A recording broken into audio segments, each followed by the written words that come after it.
that has a little bit of every quality that's needed, because that next president of Nigeria is going to be someone who is fit, is going to be someone who is knowledgeable about everything. Join Saheed Fuhad every Sunday from 6 p.m. to 8 p.m. on Political Roundtable as he brings up the controversies, policymakers, topical issues, and all that matters in the political space. Political Roundtable. Let's talk politics. Let's talk Nigeria.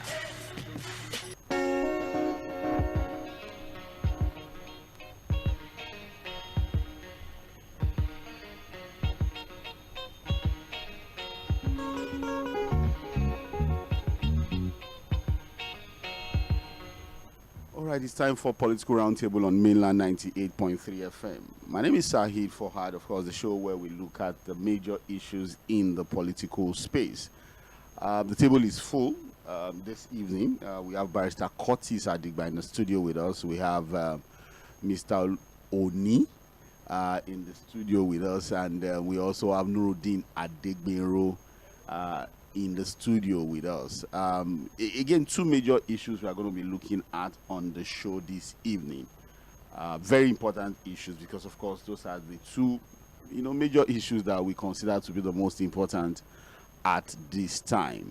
We're looking at the ministerial list. Tomorrow the ministers will be sworn in by the president. I think the update is that I think about 40 ministers have completed their documentation process. That's the recent update I got just about an hour ago. And I think yeah, okay, 41 now. So I'm pretty sure that by the time we wake up tomorrow, all of the 45 ministers would have completed the documentation process, and will all be all declared ministers tomorrow. It's a very it's a list with so much intrigue. A lot has happened from when the names were submitted to the Senate for screening to when, of course, the screening process was done, and then, of course, when portfolios were attached. But we're going to be looking at the list, comprehensively, looking at the issues of square pegs in round holes, or round pegs in square holes. What is it with the list? There are a lot of people who thought that, look, we have some shocking portfolio assignments here on that list. Some people got some portfolio that came to a lot of Nigerians as a surprise. I think we've moved past the situation of this person should have been a minister or not. It's about portfolio now. For example, Festus Keyamo as the Minister of Aviation. I think the one that shocked a lot of us, especially on this part of the divide as media practitioners, was that of Dele Alake, who a lot of us had predicted was going to become Minister of Information. He's now going to be in charge of solid minerals and mining. So again, we're going to be looking at that list. The swearing-in will take place tomorrow. But do we have square pegs in round holes, and are there round pegs in round holes? And like some people will say, oh, ministers are just there for administrative duty, so anybody can become anything. So that will be the first issue for consideration on the roundtable this evening. The second one, we have the issue of palliatives. It's not going to go anytime soon. On Wednesday, another round of palliatives were announced by the government. The governor sat at the NEC meeting, and it was announced that 5 billion naira palliatives to be shared among states. Femi Falana SAN is saying that diversionary is wasteful. The Labour Congress is also saying that, look, it's an effort in futility. It's going to fail because they don't trust the governors, and that consultations were not really made before this latest announcement of palliatives to the state. And they're also questioning why it's almost 8 weeks since the president addressed the nation talking about different processes to ease the burden of subsidy removal, and that up till now nothing has happened as far as the broadcast of the president on palliatives is concerned. So we are going to look at it again. 5 billion naira palliatives to states, diversionary wasteful, says Falana NLC. How true is that statement? Are we being unnecessarily hard on the president? Are these things, do we have a different government now? The issue of trust, is this something that we have to give this government the benefit of that and see whether these things can work? So those are the two major issues for consideration on the roundtable. Like I said, we have Barrister Curtis Adigba in the studio. Mr. Oni is with us in the studio. Nuruddin Adegbero is also with us in the studio this evening, and together we're going to be looking at these two major issues. Good evening, Barrister Curtis Adigba. My pleasure to have you in the studio with us this evening. Thanks for having me. I will appeal to you to please get close to the mic. Good evening to our listeners. All right. Good evening, Mr. Onya. How are you doing? Very well, thank you. All right, nice to have you in the studio. And Nuruddin Adigbinro, it's my pleasure to have you on the round table this evening. Good evening, and good evening to our listeners. All right. Okay, so let's just go straight to business. President Bola Ahmed Tinubu will tomorrow, Monday, the 21st of August 2023, swear in his ministers. The event is built to hold at the State House Conference in Aso Villa. I think it's going to start by 10 a.m. A statement on Wednesday by the Director of Information of the Secretary to Government's Office, Willie Bassey, said the ministers are allowed to come with 2 guests each. I think it's 3. The names of 3 guests are to be submitted. But let's look at what we can call the shocking portfolios attached to different names here. I think we have about 7 for me. I'll list them out. And then, of course, I allow my analysts to decide whether these were the shocking portfolios for them or they don't say anything different, or there are others that I failed to mention. The first one is Adelabu Adebayo. Power. Penkelemes. Yes. Minister for Power. Because again, just looking at his CV, an accountant, somebody who has worked in the CBN, Deputy Governor of Central Deputy Governor, financial expert, is to go to the Ministry of Power. Executive Director of First Bank. First Bank, and he's legally live in the banking sector. So one would have thought that it was going to be more about finance and the economy, but he's going to power. We have Dele Alake, like I said at the beginning of the show. We had thought that it was going to be about information because that's supposed to be a comfort zone for him. But it's going to be going to the Ministry of Solid Mineral Development.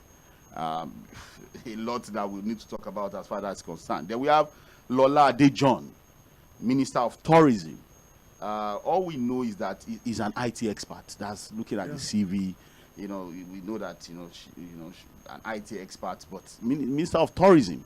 And there are people who have said that, look, tourism is a big business that requires somebody who understands the sector, who is supposed to hit the ground running. I think on Thursday we had a particular Mr. Shillon in our studio on Lagos Through the Ages, who has built a private museum in Lagos.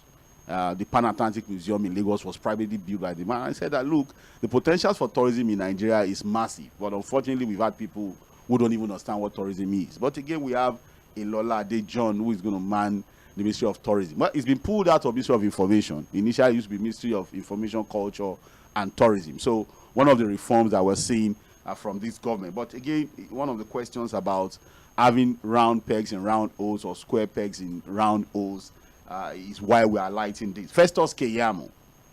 A lot of us are thought that as a lawyer, as a senior advocate of Nigeria, it's going to be maybe the Justice Ministry or something that has to do with legal reforms and all of that. But it's going to be going to the Ministry of Aviation and Aerospace Development. Ministry of Aviation, then Aerospace Development. There have been a lot of questions as to how he's going to be able to deliver on the job. And then we have Abubakar Momo, Minister of Youth. It's about his age. There are people who felt that, look, if you're going to have a minister for youth, it has to be a youth who may have that orientation and who may just easily speak the language of the youth, who understand their thinking and orientation. But Mr. Momo is 63 years old. And there are people who have been questioning how is 63. He's still a youth. He's still a So, and then here's some wiki. Like I said, this is just my own list of the surprises as far as portfolio is concerned for the minister. So, here's some wiki. Minister of the Federal Capital Territory. Well, there are people who have said that it's a good one. He did well in Rivers State. It may well replicate that as Minister of FCT. There are people who felt that the last time the FCT had a real minister was during El Rufai's time, and that ever since it's been a roller coaster of failures, non-performance, and all of that. That Wike could well bring in his performance magic from Rivers State to the FCT. But there are also people who feel there's going to be a lot of political vendetta in this. A lot of memes on social media asking questions whether Atiku's house was somewhere, whether the Wadata Secretariat of the PDP had the certificate of occupancy and all of that. But we're going to, I'm sure my analysts have a lot of things to say. So, but then, another one for me, Bello Matawali, Minister of State for Defense. There are questions as to what could have qualified Bello Matawale. What about Badru? Yeah, Badru. Yes, also Badru. As former governor too. Let's just even lump the two together. Yeah. Badru and Matawale, all both former governors. But you know why we're highlighting that big of egos. Big egos. But why we're highlighting that of Matawale is that, look, if there's a state in Nigeria that can be regarded as the headquarters of bandits, I think it has to be Zamfara. And they are even collecting salary. Yeah, look, at a particular time, farmers said they were even paying royalties to bandits. And so if you had a governor, they're actually even paying. So it's not If you want to do harvest, you have to come under association, pay before you can go. The guys that killed the soldiers. The soldiers, yes. Came from Zamfara. Yes. Yeah, because again, we are already And they seeing, moved back to Zamfara. we are seeing a movement, between Zamfara and Niger State now. So, the question is, a guy that ruled the state for 4 years with so much negative record on being able to secure a state, bandits had a free reign, is now to become Minister of Defense. But don't forget, he told you that all the years he kept asking the federal government to give him soldiers. Until to during take the election. care Of bandits. They didn't answer him. But on election day, The soldiers- they voted him out. The soldiers They came. sent him 10 10 truckloads of soldiers. And he was shocked to say, oh, And he was shocked Okay. to see what happened. all right. It's all So let's just take it from there. This is my own list of surprises as far as ministerial portfolio is concerned. But Barrister I have Curtis, my own list. yes, let's have your list of surprises. And that list contains me and Nuruddin. Okay, yeah. We are not on that list. No, you, I don't expect to even find you on the list. No, But I you are can't not be on that nominated list. in the first place. I can't even. So do that. let's start with you, Barrister Curtis. We have the list, so I don't really want to bore our Okay, so listeners with giving the list. First and foremost, Yeah. I don't believe in square pegs, square holes, Okay. round holes, round pegs. Okay, you don't believe in that And I will narrative. and I will tell you why. All right. You see, if the major consideration in forming the cabinet is politics, then you must sacrifice professionalism. But having said that, it is not compulsory that a minister that is going to a ministry must be extremely qualified in that field. Let's define qualified. Okay, so that a lawyer, or that is an aeronautic engineer that has to be in aviation, okay, or that it is a nuclear scientist or a nuclear engineer that has to head Ministry of Power. That's the point I'm trying to make. All right. Now, the reason being that the job of a minister is actually an administrative coordinator, the voice of that ministry, who takes the plan of the ministry to Federal Executive Council for discussion, and then it brings back the results. The real job is actually done by the technocrats in the ministry. All right. And don't forget that the offices, again, makes room for them to hire experts. Who will bring in their knowledge and all that, and then the minister will be there to just guide. Now, why it is desirable to have people at the top of the pyramid in all ministries to be competent in the areas where they are going to be performing, right? Yeah. It is not exactly indispensable that they cannot do that. And I'll give you examples from other parts of the world. Ben Carson, we know, is a consultant pediatrician. In fact, he wrote a book called Gifted Hands. But Ben Carson never got Ministry of Health in America. He got Housing and Urban Development. But how did he perform? That's the question. Because again, remember there were eyebrows raised when he was appointed by Donald Trump. Yeah. Were basically about the cost of his furniture for his office, which he said it was the wife that purchased them. But his ratings as Minister of Housing was a bit poor because. Look, so I'm coming to that point. Yeah. This guy, Pete Buttigieg, who is Minister of Transport, Secretary of Transport, yeah. Retired military officer, not exactly a transport person. Okay? Now, even if we look at the current cabinet and see all the people that Biden picked, we have we cannot say that all of them are proficient in their ministries or in their core responsibilities. It is. However, this is what is important. What is the core desire of the appointer? What does he want to do? What's his own agenda? What does he want to achieve? president. Because he's the one who is going to drive them. Yes. What is his vision? You see, the problem we have in Africa is that people will first of all sit down, assemble a cabinet based on politics before they start thinking of What to do with them. use them to do. But we cannot say so this time because we are not in his mind. Has the president sat down and said to himself, this is my vision for the country, this is where I'm going. And I think these are the best people that can translate that vision into reality for me. So he has come forward with that list. Don't forget that no president sits alone to form a cabinet because there are political forces scattered all over the country. Even some of his most trusted aides, that the president will rely on them to make suggestions to him, are going to give him names of people that they think are close to them and will benefit them. This is why I've always said that what most of us don't even know is that the people that we elect don't govern. It's unelected people around them that govern. The influencers, the silent influencers. And all over the country you can find, all over the world you can find them. You go to Britain, you know who is the closest to prime minister, whose advice the prime minister takes. You come to Nigeria, do you understand what I'm saying? I'm with you. Yeah. So let me look at the different positions that you have mentioned. That you think, you know. Yes. Now, like I always say, a lawyer has multi-dimensional discipline. I don't have to be an aviation expert to veer into aviation law. If I'm briefed by a client to represent him or her in a contract, in a contract that has to do with aviation or aerodynamics or whatever it is. Now, in the same way, right, an accountant, of course, understands figures, okay? An accountant can tell if the cost of a project is overinflated using international best practices. An accountant can work with the experts in power development in the ministries, okay, to draw up a plan that can be translated into action. Again, it depends on what the president wants to achieve with all these people. Is he just giving them jobs because they have been nominated for him by the political forces? And they say, so what can I do? Because you see, what you must also understand is that it's very difficult to give out portfolio in a situation that he has found himself.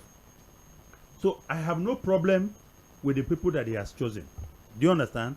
I cannot second guess him. I cannot make that decision for him. He knows where he wants to take the country. And out of over 200 million Nigerians, if he felt that these are the right set of people, to help him do that, right? So we must give him the benefit. However, we are doing this analysis for those who may have doubts about whether he has done the right thing or not. And that's why I'm making this analysis. So if you ask me, why Festus Keyamo may not be a perfect fit for aviation, aerospace development. Dynamic. But I think he will hit the ground learning, not running. He's going to hit the ground learning. And if he humbles himself, okay, and don't go there like, oh, I'm the boss here, you have to take instruction from me, you probably will be able to learn from the experts here who are in the ministry. Now, the same thing for Nyesom Wike. Nyesom Wike, yeah. Now, but I have to say a little thing about that, about Nyesom Wike. I think people who are talking about Wike haven't performed so well in River State and probably will bring the same thing to Abuja do not understand that these are two different spaces. In River State, he was the ultimate power. He could just walk in there, insult a contractor, terminate the contract. The next day, they go and beg him. He brings them back to site. In Abuja, he has to take instruction.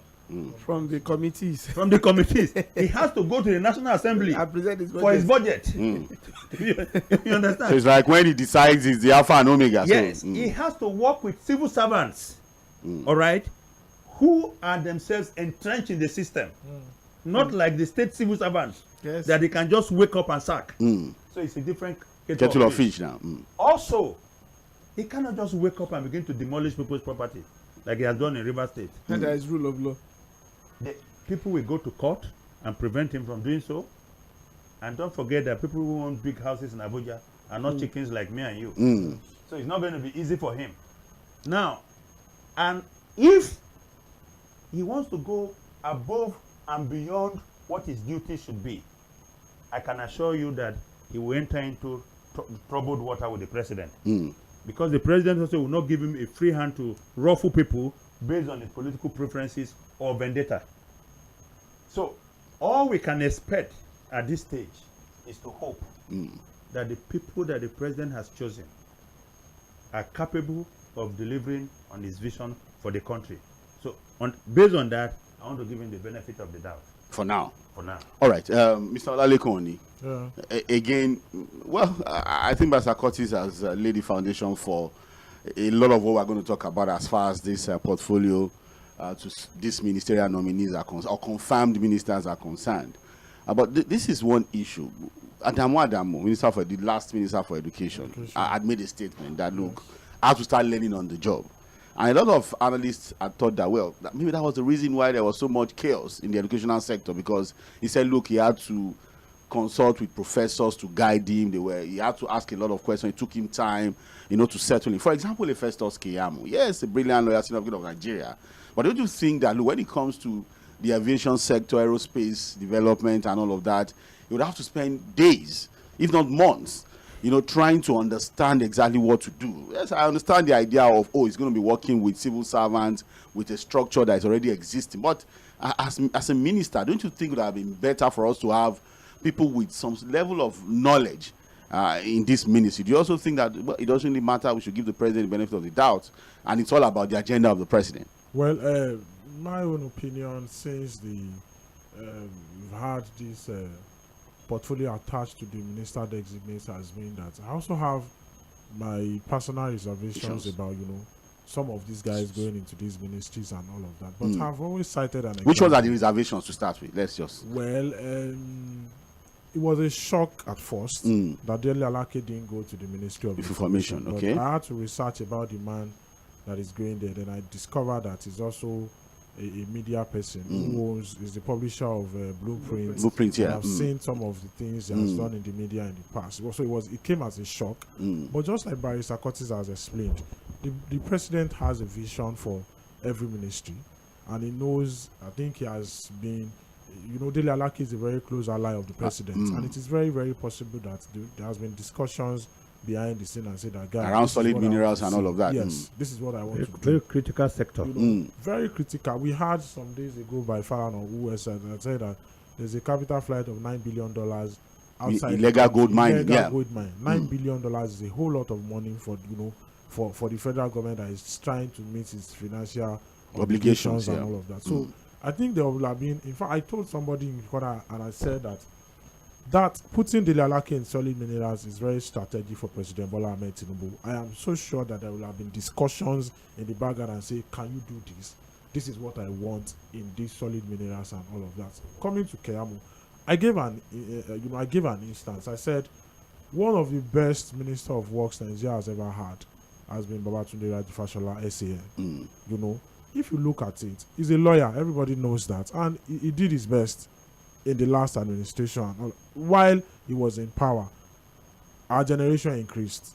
Power generation, even though distribution, we've not been able to meet up with our distribution, and if you listen to El Rufai during the screening, he spoke about the roadmap that the president power has, power sector, and he explained why we have not been able to distribute a lot due to infrastructure, and that infrastructural decay will cost the nation money, a whole lot of billions of naira, if not more. And so when people were talking about Adelabu going into power, I said that one of the problems in that power sector is investment. From what El Rufai said, the country, the nation will need a whole lot of money to put into that. The country doesn't. But we always put money. Yes. But where is the money? Yes, billions of dollars. Where is the power? Yes. Remember what President Buhari there was a particular president that was accused to have put about $16 billion. If you look at, and there's no power. Time around, so it has to be like a public-private partnership. Okay. Maybe the president has this vision of bringing in investors, either from abroad or even within the country. But don't you think it would have been better if it was somebody from the power sector, somebody we had Professor Bart in Nigeria. And did he do badly? What was the performance? He was frustrated. He was frustrated, yes. Bart Naji was frustrated out of the system. Yes. Look, let me say this. Sorry to butt in. The fact is that, do you know that even when we had core professionals manning these ministries. Yes. What was the outcome? That's where I'm going. People will cite the example of Yes. the man from aviation. You know, let me tell you of a personal experience. All right. Not too long ago, we met two young people. They came in a private jet at Murtala Mohammed International Airport here. I don't think any one of them is up to 40. And I began to ask questions. Who are these guys? And they said they are the owners of that jet. Two of them, they have two private jets. And they said they deal in gold from Zamfara.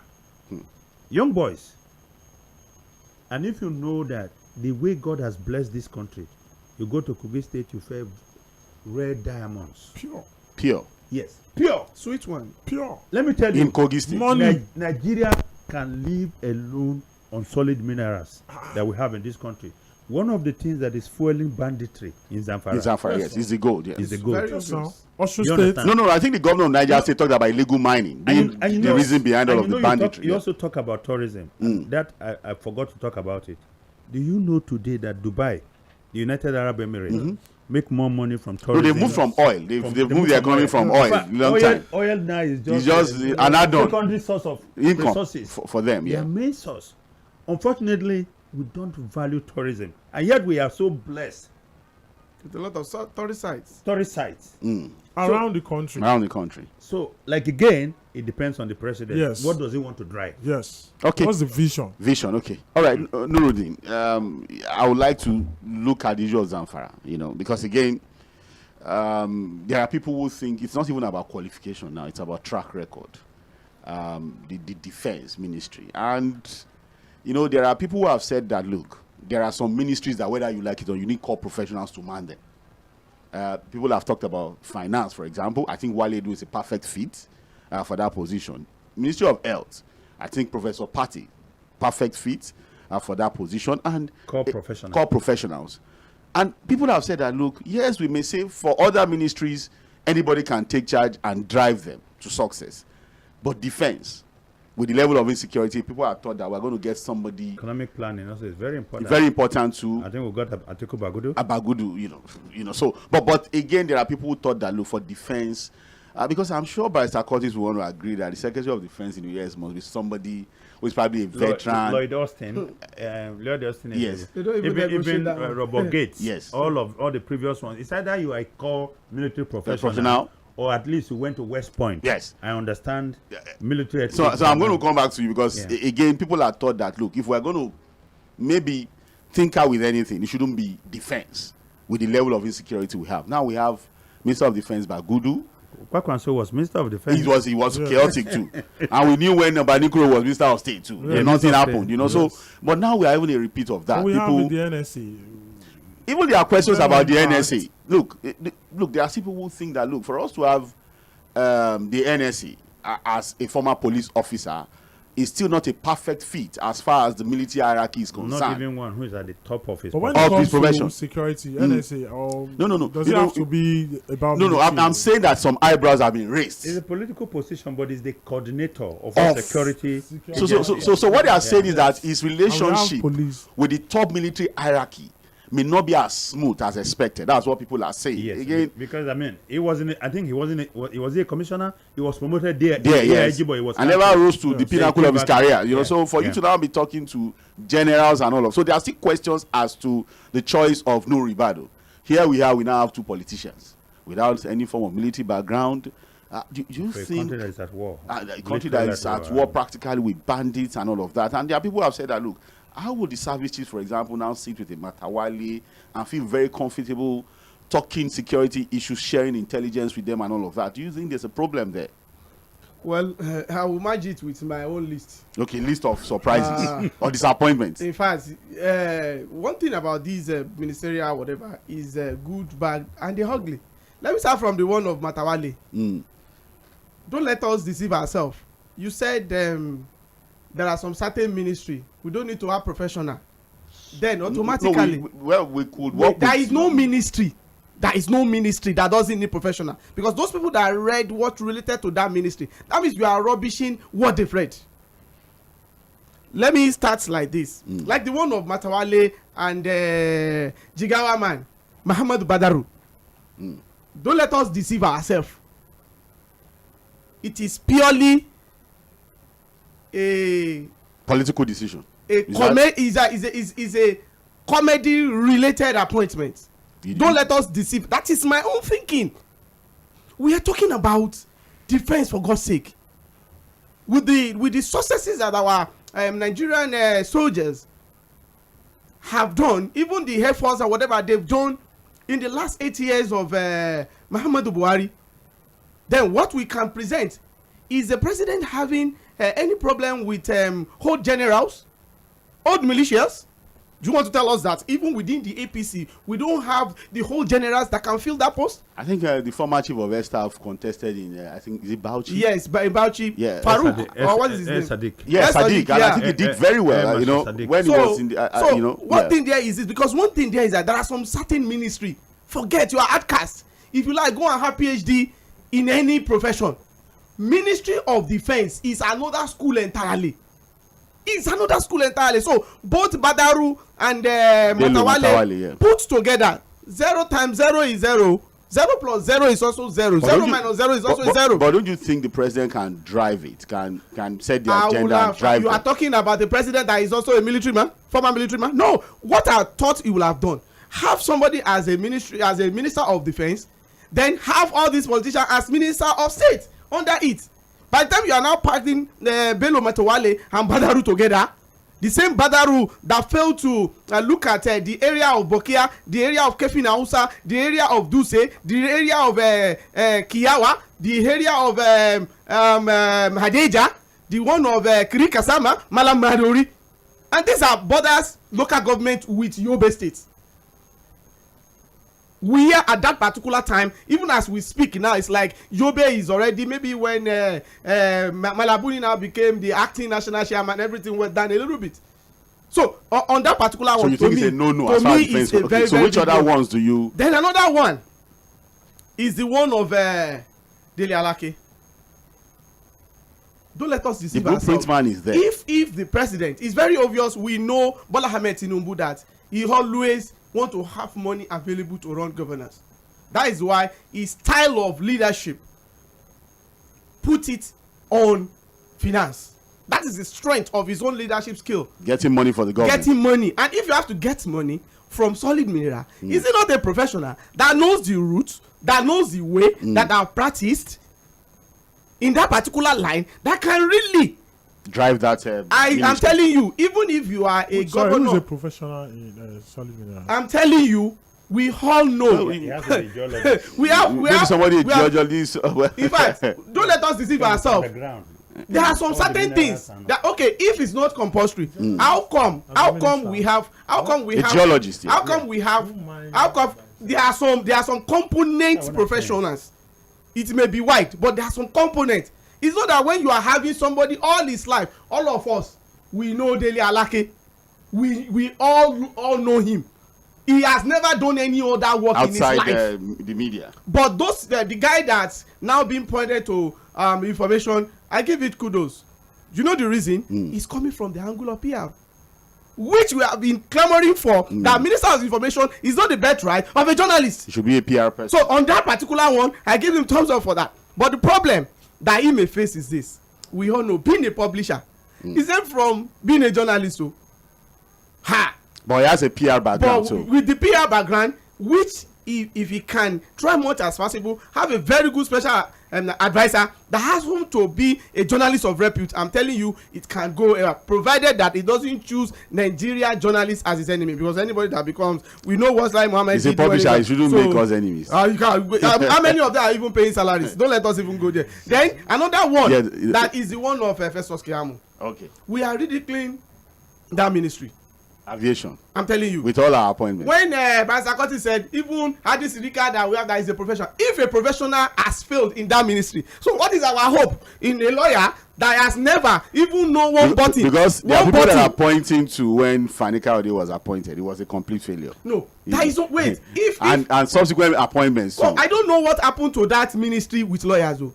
Don't forget that Fani Kayode is also a lawyer. Yeah, I know. Professor Keyamo is also a lawyer. Okay. With this, if Hadis Rika, although that one, you know what they call Boju Boju? He did Boju Boju for us, and I'm still surprised that the current president as not maybe by the time we now have ministers now, they need to call him to questions on that particular one. Okay. But then the last one, which is very, very important also, is the one of Adelabu. Yes, Adelabu. To me, I think it will have been good for economic planning. He's not just a banker. People don't know what make Edu tick is what make Adelabu tick. There's difference between being an accountant and being an economist. It's a combination of both. It's a combination of both. In economic planning, you can't compare him at the pinnacle of his career being the deputy governor of Central Bank with Bagudu. Bagudu, yes, that got the job. Look, Adelabu has not done, apart from eventually into politics, go and see his career. He has never done any work in outside his life outside banking, economics, and that's all. So to me, I would have loved a situation in which he would have been in economic planning. Then you now have somebody like Bagudu being swapped to some certain being swapped like that. But one thing there is that we cannot compare the expertise of Adebayo. And don't forget, national economic planning. National planning has a lot to do. One of the problems we are still having with the data that is going to propel us, that is going to work together with Wale Edu. He has to be somebody that knows the language. All right, I'm going to come to you, Nuruddin. But I'm still on this portfolio and ministerial appointment. There are two issues I want us to really dissect. I'll lump the two together. The first is Minister of Petroleum. There are questions as to why, again, we may be seeing a repeat of what we saw in the last administration. He wants to be the senior minister. I'm coming. Really? There are people who have said that, look, one of our senior guys here, the head of the political desk at the Guardian newspaper said that, look, the job of a president in Nigeria is so big for him to want to even hold on to any ministry. Yes, he can appoint people there and set the agenda for them. We've done two experiments with presidents holding on to the Minister of Petroleum, Obasanjo and Buhari, and there was really no major success recorded. Buhari was, the stories out there, what happened under him. Now, with the way we've seen it now, we have two ministers of state. The Minister of Petroleum has been divided into two. We now have gas, and then we have petroleum, separate. But both of them are coming with ministers of state, junior ministers. So it means the president wants to be in charge. So people have been questioning that decision. Do you think it's a wise thing for the president again to want to hold on to the Ministry of Petroleum? I'm not the president. And if I was the president, I would simply say no. Because let's look at the time when we had full ministers of petroleum in Nigeria. Okay. President Buhari himself was a minister of petroleum under Obasanjo. Yes. As military head of state. That was in the 70s. Yes. Maybe different peculiarities at that time. We had people like, we had different ministers of state. We have Tam David West. Yes. Who was also minister of state. Who was full minister of petroleum. Yeah. Under, I think, Babangida or Buhari. No, at the point Buhari, when Buhari was a military head of state. Now, how they arrived at this decision that it is the president who is better positioned to manage that portfolio now.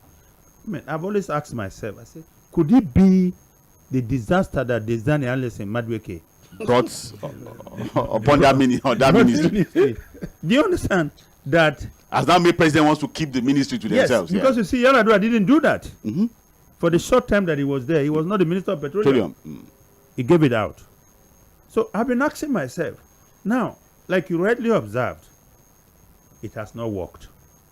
Okay, we didn't see any difference in terms of transparency, in terms of more resources, in terms of better allocation of the oil wells and all that. So I still don't understand why President Tinubu wants to go on that route. But having said that, again, he is the president. It's his prerogative to appoint people. But I'm worried about something. Senator Heineken Lokobiri, that is given this portfolio, what's his background? Like we also say about many other things. Maybe just because from Niger Delta. That's why I'm saying. That's why I'm making that. Yeah, I become Minister of Petroleum. I think was Silver too, because it's from the Niger Delta. You know what I said? That if politics becomes the major consideration, for the allocation of resources, this is what they are going to find.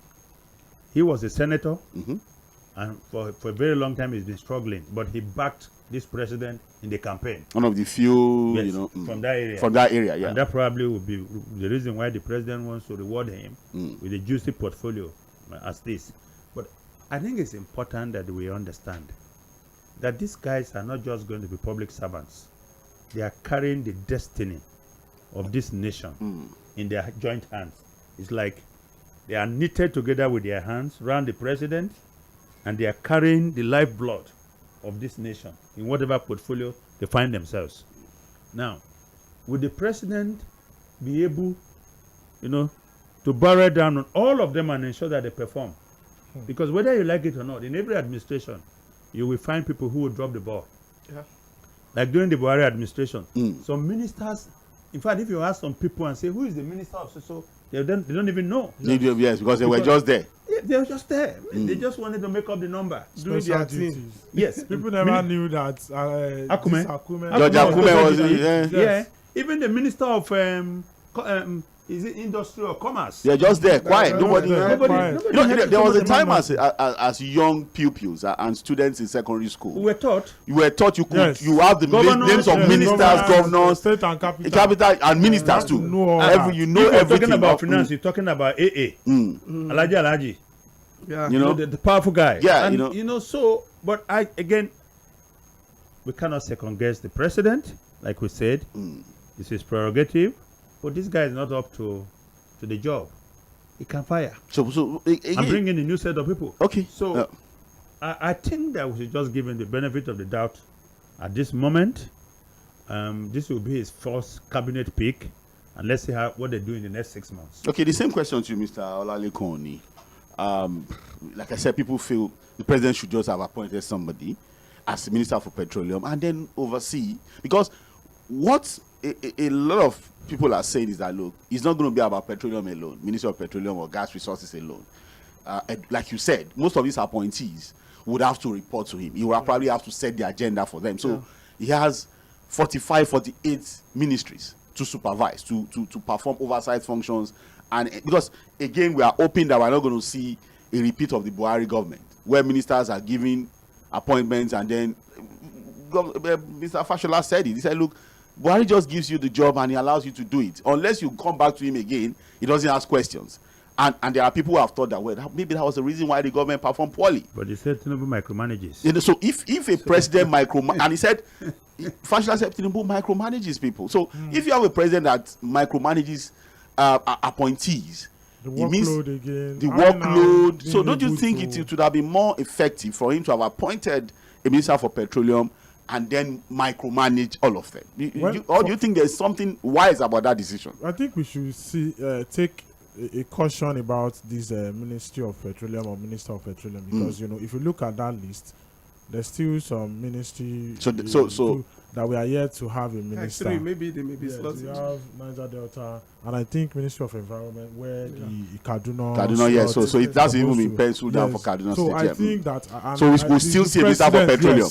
yes. The president hasn't appointed, and that space is still blank for now. I just want to give him a benefit of that. But do you think it's wise for him to hold on to that ministry? It won't be wise. Okay, It won't all be right. wise because if you look at it, having a president, it has not been effective for us, for Nigerians, you know, so to speak. It has always been redundant. And if you look at the Minister of State for Petroleum, they're always just there to make the numbers. you see, Yeah. you look at Silva, maybe it comes out once in a while to make a say statement. one thing or the other. So it has always been like that ministry is just left there, and you have the GMD of NNPC always coming out to talk as if they are They are running the petroleum industry and all of that. And I think the most times the GMD of NNPC is always, even though if you have a minister in that ministry, what it means is that the GMD of NNPC will have to report to the minister. The minister will also have a say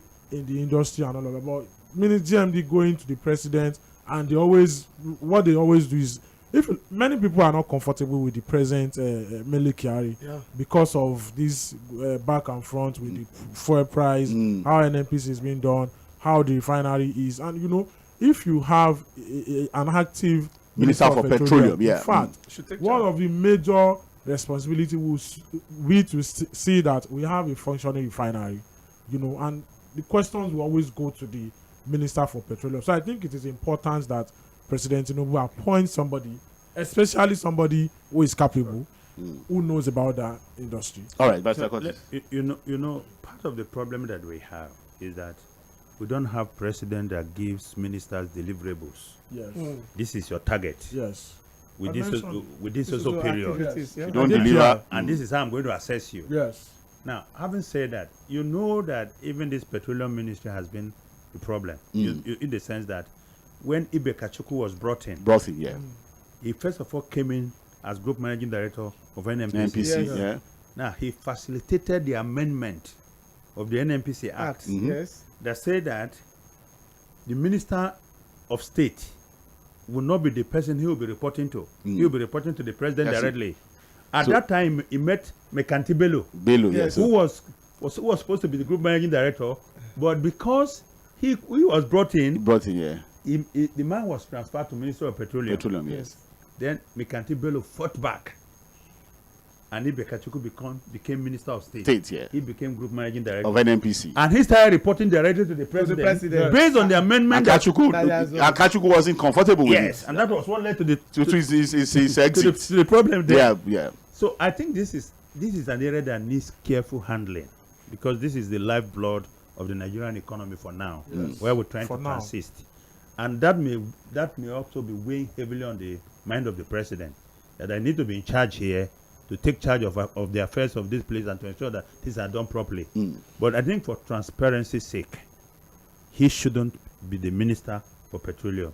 He should appoint a Minister for Petroleum who should be reporting to him, and that gives him a length for him to see things from afar and be able to, deal with them on arm's length basis. Okay. All right. Let me quickly add on the measurement of performance. I agree with Barrister Curtis, and I've mentioned it on an interview, and I said that, for instance, in Lagos, it's not a ministry, so to speak. It's like an agency. It's called Parastatal Monitoring Agency. Yes. MDAs in Lagos. Yeah, I know. What they do is that they are in charge of monitoring every ministry, parastatal, every project in Lagos. So there's a target maybe from the governor to the ministry, to the ministries, and you have. So this ministry, what they do is that they monitor your project. Have you done this year? Have you done this year? How far have you gone? Have you delivered on your set targets? And in fact, Ondo State has it. That's what monitoring project or something. I cannot remember the name. That's what the governor's son is. The son is doing, okay. We said it to be the de facto governor. Well, don't let us go there. We'll talk about it later. So my point is that it will be very good, just like Barrister Curtis said, that have deliverables. And I'm saying that this government, the expectations are very high, very, very high from Nigerians, because people, their eyes are open to governance now. So let the president have maybe a ministry or even separate people to monitor this. And if you don't deliver, you are gone. I'm serious. Well, see, when you appoint, not only ministers, when you appoint an Inspector General of Police, what is the mandate? If before he was appointed, we're having 50 kidnappings weekly.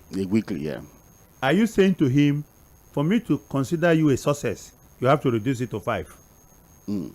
So I know you are working. And should be running after that. So if the number goes to 100, so if the number goes up, it means it's not effective. Or it still remains the same. No excuse. So the problem is that we just hire people and put them in ministry. And so long as they are loyal to us, and not delivering on the core, or maybe because of political considerations, you just leave them there. Look at someone like, I don't have that power. If I have the power, Matawale will not make the list of ministers. Atiku Bagudu will not make the list of ministers. And I'll tell you this. Atiku Bagudu has a bad reputation on the international scene. Almost all the funds that Abacha moved out of this country, it was through Atiku Bagudu. And he even confessed to, he even accepted to return some money at some point. He was fighting for $100 million from the money that they were going to return from the US to Nigeria as part as his own. And he's now made a minister. You understand? Matawale, for instance, of course, you can make the argument that no court of law has found him guilty. But I just need you to go to Kirikiri and see the number of people who are waiting trial there. whether the courts have found them guilty. And they are still there. And they are still there. You know, we make this argument only when it has to do with big and powerful people. Yes. Then we begin to make the argument. Hey, So you think that for anybody who has any issues around him should not have even made the list? If you want to use that one, there will not be minister. If you want to use that one, okay. For instance, now, there are some certain people that before they even appointed, they visited the FCC and ICPC. So if you want to do that, there are a lot of fry yam that will not go into the stomach. But for me, on the issue of minister or minister of power, petroleum, don't let us deceive ourselves.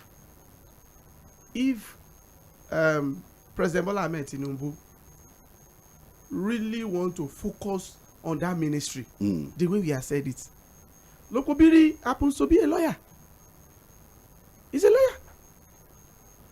If he really wants to do that, since we have been saying the ministry, well, what you read, your expertise does not matter. Yeah. So there's no reason why Lokobiri cannot be in petroleum. No, it matters. No, if it doesn't matter. No, what we are saying is that it matters. But you see, it is not indispensable. Yeah. It matters. It depends on what the president wants to achieve and how much he can drive them. We know that this ministry of petroleum is one of the ministries that any president, you know what happens? Their eyes is always on that ministry. What happens? Because that is the biggest way we are getting money. The cost of running the government will be higher. You know why? Why? Because most of these ministers will have to go out and hire experts to guide them. So if they are not well grounded in that ministry, we pay consultants and all of that. Yes. And another thing again is this. Look, if we want to look at those people that have blemishes or those people that the previous jobs they've handled, if you want to go by that, in the last administration, can somebody just tell me what Festus Keyamo, somebody that left his own ministerial post to go and be a spokesperson of the candidate and left his the ministry and he did not resign. You just reminded me before we move. You have not been listening to. No, what I'm saying. No. What I'm saying is this. What I'm saying is this. Look, if we want to use that analysis of performance to judge. Okay, now what you did in the past. Let's assume Wike. They said the reason why Wike is Minister of State is not even far-fetched. It's for political reasons. Number one. But he performed the reverse. Do you agree? In area of infrastructure, yes. Governance. But in terms of rule of law, following the rule of law, it's not. And he's a lawyer. You know, how many people died in Rivers State from Stampede? But one thing there is, I remember, yes. Bola Ahmed Tinubu want to put him in FCT. In politics, you don't empower somebody that could later becomes something. So you put it under your handpiece, and don't forget there are some ministers and the House of Rep member, especially committee on FCT. They are waiting. But don't you think there will be so much disruption? You know the character of Wiki, and you think there are structures on ground that will really checkmate it. Don't you think there will be too much disruption? And this is what I've said for the FCT. Let's say we're a family here now, we're a biological family, and then we have disagreement, right? And I take the secret of the family, and I go to an outsider, and I cut a deal with them. So long as what I bring benefits them, they won't say anything. They will take me in, but they won't forget. As a friend, but they you know what? They won't forget. They will never let me in. So their own secret. So you think the APC still has a you see, listen, doubts about Wike? Let me make a prophecy here. I'm not a pastor. Wike is going to APC with his supporters. No, you say he's going to APC. He has gone. Until we have an official announcement. You know why? Somebody that has not been attending. That has not been attending. You know why I say so? Something that is on ground. You know he said.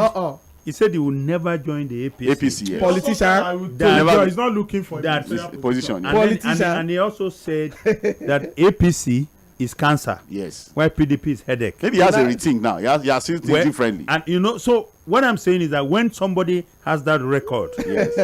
you understand what I'm saying? Yes. You cannot even rely on that person. You know, I've seen politicians who say, look, what I say today is based on the reality of today. Yes, that's what they say. The politicians say. Political defense.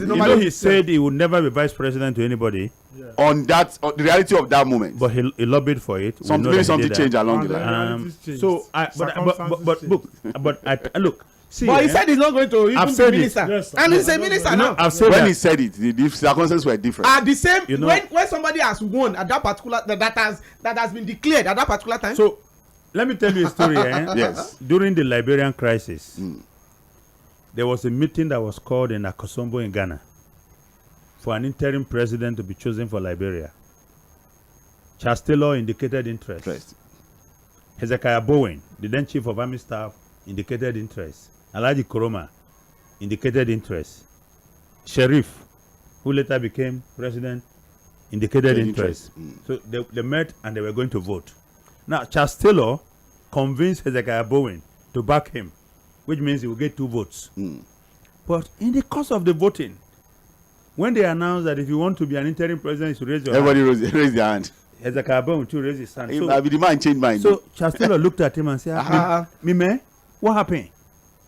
You know the way they speak. The way they speak, yes. And the man said, "Me, things change." Things change. so for which things we have just changed. Things have changed. But again, it's still Political Roundtable Mainland 98.3 FM. He said, things have changed, and Wike is going to become a minister. And until an official announcement is made of his defection to the APC, he loves the cancer.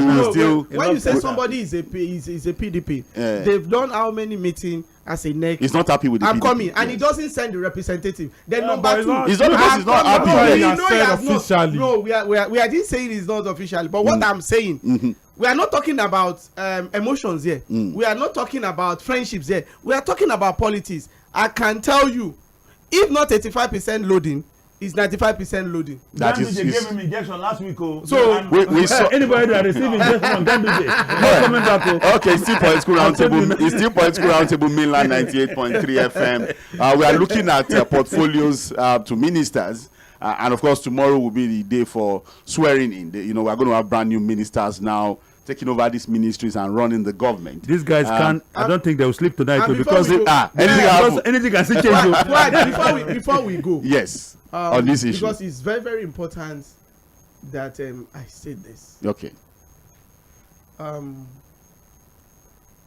Professor Alipati, yes.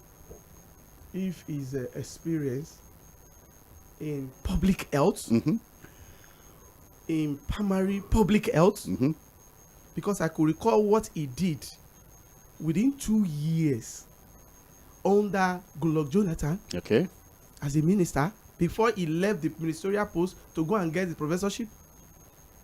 If that man can be loyal to the country and the political environment would allow him thrive and really perform, thrive, I think he's going to do something to primary health centers, which is the bane.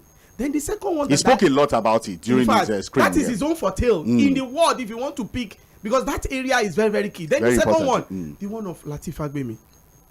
I'm telling you, it's a very big pick, but the only problem that I could face, political influence. Political influence. We know Lateef Fagbemi has been around for long, but one thing there is that, is he going to be loyal to the constitution of the country, or is he going to be loyal to the president and tell the president, if he goes against the law, Mr. President, we cannot go through. We'd have to wait to see. But it's a very big pick for him to hire Lateef Fagbemi. I'm telling you, it's a good one. It's a very good one. Let me tell you something. The office of the Attorney General, though a political office is inured from political interference, but in reality, what we see is that simply an appointee of the president. Look at what happened in the United States. Jeff Sessions, senator from Alabama, who was appointed by Trump to be his Attorney General, and Trump just wanted to use him as a political tool against him, and the man didn't want to, and he had to leave. And when he wanted to go back to the Senate, he still opposed him and supported Senator Topvile. So the point here is that in Nigeria, we can speak all the grammar about the Attorney General being independent and all that. The simple truth and the reality is that it's an appointee of the president. He's going to take instruction from the president. Political considerations. I do hope that because he's a very senior member of the bar, that he can put his foot on ground and try to constrain the dark impulses of the president, which is something the former Attorney General I was going to ask under Buhari couldn't do. Also, now, compare the two. I had called for his resignation on the national TV. That's the last one. Malami. And I did so for 2 reasons. One, in-law of the former the president. moment he became the in-law of the president, he was no longer going to choose Nigeria before his in-law. He will never disappoint his in-law. That's one. The second thing was that he was involved in too much controversies. Too much. And then He was everywhere and anywhere. And then he was driving the president Even by the getting nose. getting a consultant for For Nigeria. instance, look at it. When the electoral law was still a bill, he went to the president for assent. First time, the president withheld assent. The second time, the attorney general was the one who advised the president to give the assent, but do a letter to the National Assembly to look at some areas, expressing his reservations about Section 84. Now, when that session came into focus, and it was going to prevent him from running for governor, in his state, and not in his state and others, He ran back. he went to court. he used somebody in court in Abia State. When that wasn't going to have the maximum effect, what did he do? He dragged the president to the Supreme Court, as a party.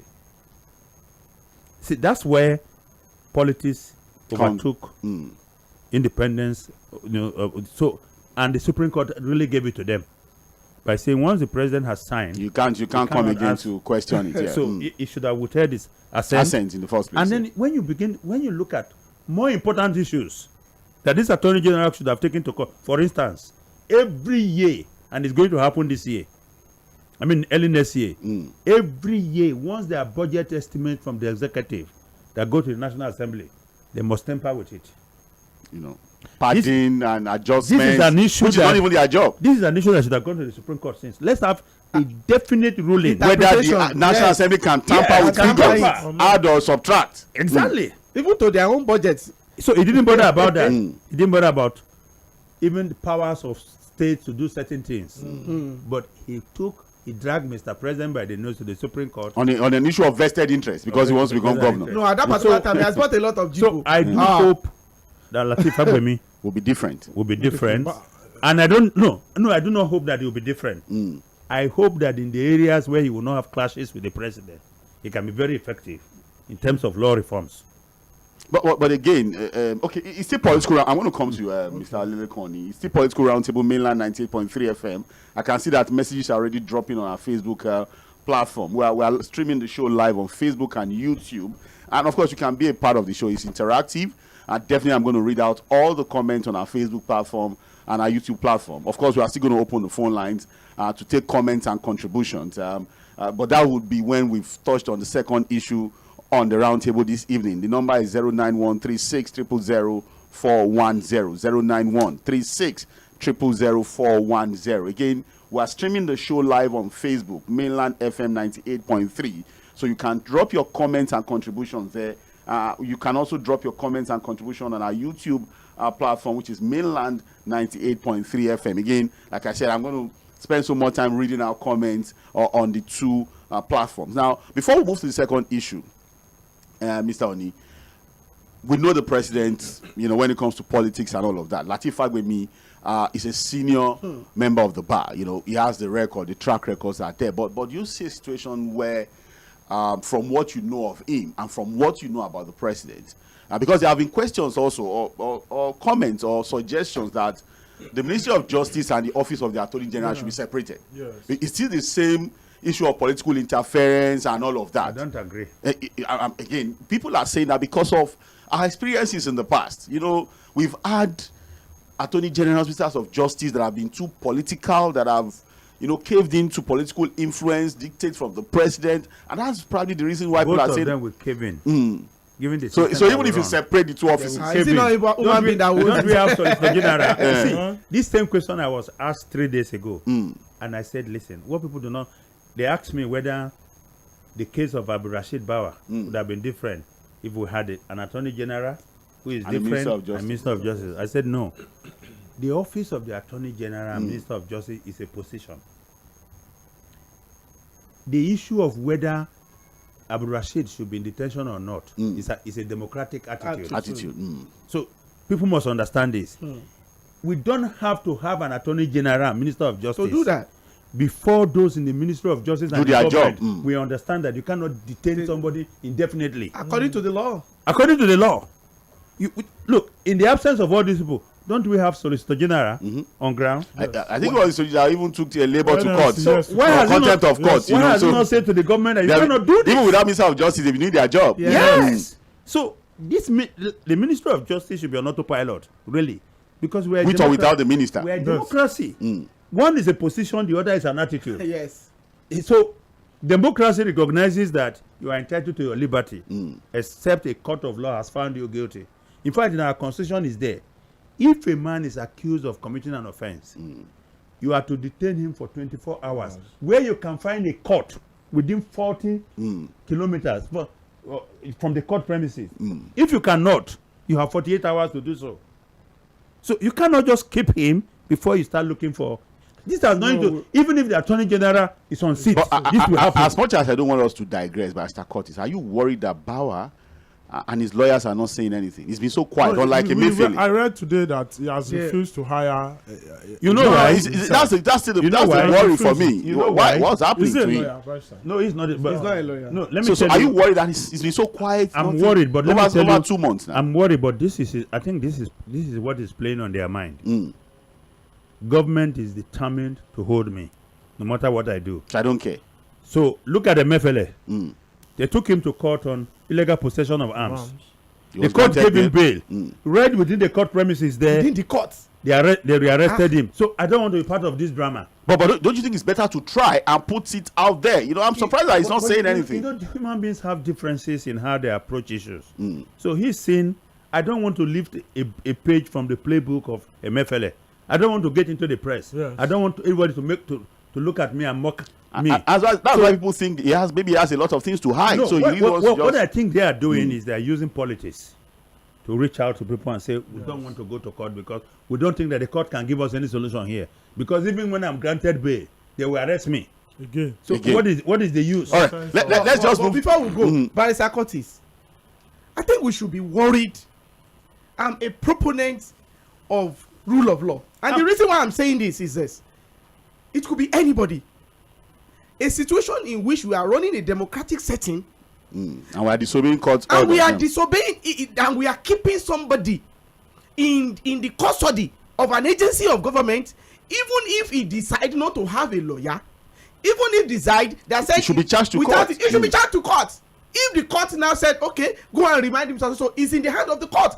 What is it? What does it say to our own democracy that we are practicing in Nigeria? If we have a system that works, like I've always said, the Ministry of Justice will take him to court. Yeah. Let me tell you, whether he wants a lawyer or not, the Minister of Justice will give him a lawyer. We'll give him one. Yes. Yeah, of course. They give him a lawyer. Yes. But you see, that's why we have to be worried.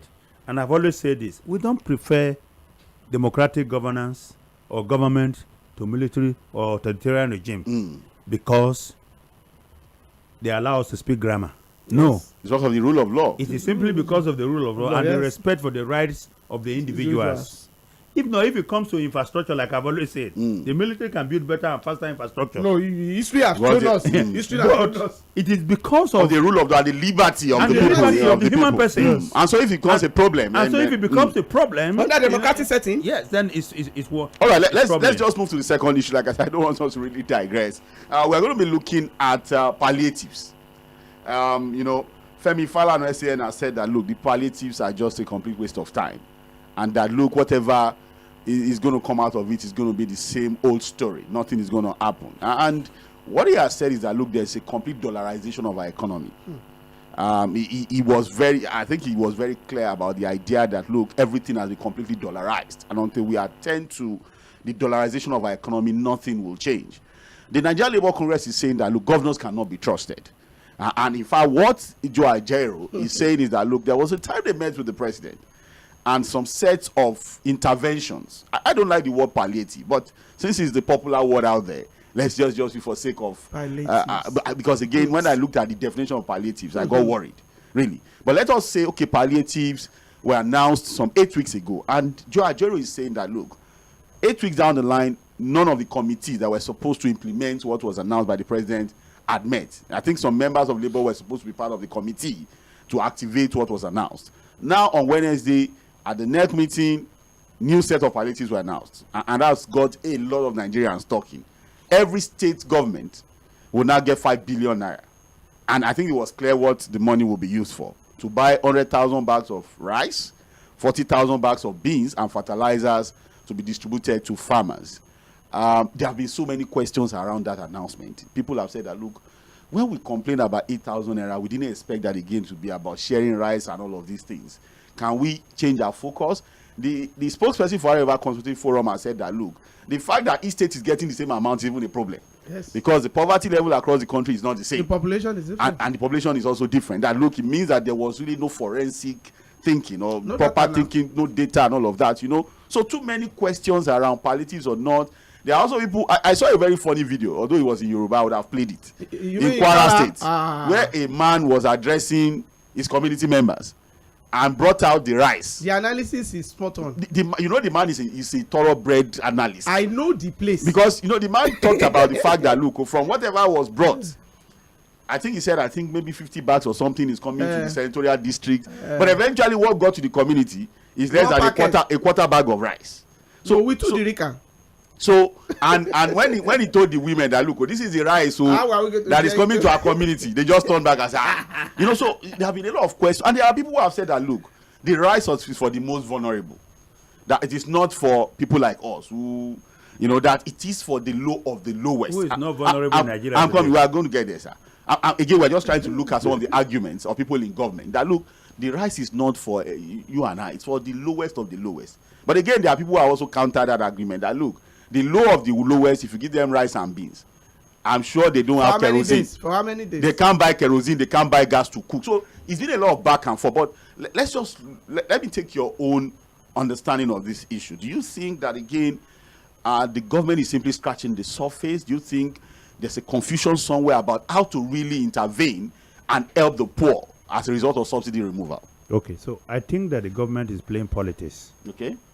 And the president is bound to the pressure of governors. Of governors. They've started again. Don't forget that when they came when the initial palliative was proposed, the first thing they said was that they were not satisfied or happy with the list. Register. Social register, yeah. And that they wanted to compile their own. And this is not new. The governors want to dominate everything. They want to dominate appointment of ministers. They want to dominate appointment of local government chairman. They want to dominate everything that moves around in the political. It has to be about them. It has to be about them. And unfortunately, the president took this bait. Now, this is what I can tell you. 2/3 of the state, if not more than, those funds will not be used for that purpose. Who's going to go around to ensure that people are given rice, to check and cross-check, and fertilizer? If few persons we get, but they are just going to be political supporters of the governors in their states. It's not going to be about who is poor or who is not poor, or who is vulnerable or who is not vulnerable. You just have to be in the party of the press, of the governor, to get rice. And it's not going to be anything significant. It's not something that is going to solve any problem. Keep a family. And that's why I don't like the word palliatives. We have a proverb in my place that whatsoever you alone, any food that you alone, unaided by any other person, can carry with your 2 hands and put on your head cannot last you 1 year. And that's the truth of the matter. That any food, food that you alone on your own can carry on your head and put on your head, it cannot last 1 year. It can't last you 1 year. Maybe 2 months. It will not even last 2 months. That's the truth. And these are the kind of things that people will get. Do. Yeah. And then you also talk about the dollarization of the economy. You know that when Nigerian Gallery came out and said, look, for the first time, the country will be sharing almost $1 trillion. I said the naira will be in trouble. I said that quietly to myself. What do you think drove the dollars to 900 or something? Scarcity. They mopped up completely. Of course. Yes, no. They mopped up. Governors were in the market mopping up dollars. Mopping up the dollars, yeah. That's what happened. So I think this was ill advice. First and foremost, the states are not the same in terms of population and geographical location, the size of the locations. Yeah. Now, how do you give Kano State 5 billion and give Ekiti 5 billion? Or Bayelsa. Or how do you give Lagos State 5 billion and give Bayelsa 5 billion? 5 billion. With the population. With the population. What is the rationale? What is the method? For having equal share across the thinking behind it. So this is what I concluded. These are slush funds for governors. Again. And for states that are having governorship election, these are election funds. Oh my God. Nothing more than that. Mr. Olelekun. It's not palliative. Well, because I've seen your comments. I've seen your comments on this issue, and like I said, we all want the poor to breathe. We all think that government should do something to help the poor at this time. But some of the things that have been announced have always been about trust issues, about that trust deficit. Are you worried that again these are just monies for the governors to? The way it is, there is a systemic problem in Nigeria, and that problem is a two-way thing from the leadership and the citizens as well. It's been very pathetic. I saw that video as well that you were referring to. In Kwara State. Yes, and I almost cried. How does this thing go? How can the senatorial district have 50 bags or how many bags? It was, I don't think it's up to 50. Now, but 3,000 bags of rice were sent to each state. And in each state, we usually have 3 senatorial districts. So it's simple. Just send 1,000 bags, for example, to each senatorial district. Now, here is the problem. Like Barrister Curtis said, he's a politician, so he knows all these dynamics. By the time you are calling Barrister Curtis a politician, I have to look style. Yeah. Because he said something. Yeah. It was very correct about it. Yeah. In every state, if you have a PDP state today, the people that will get the money are going to be PDP members. Okay. People that will get the rights are PDP. It is just the truth. And nothing but the truth.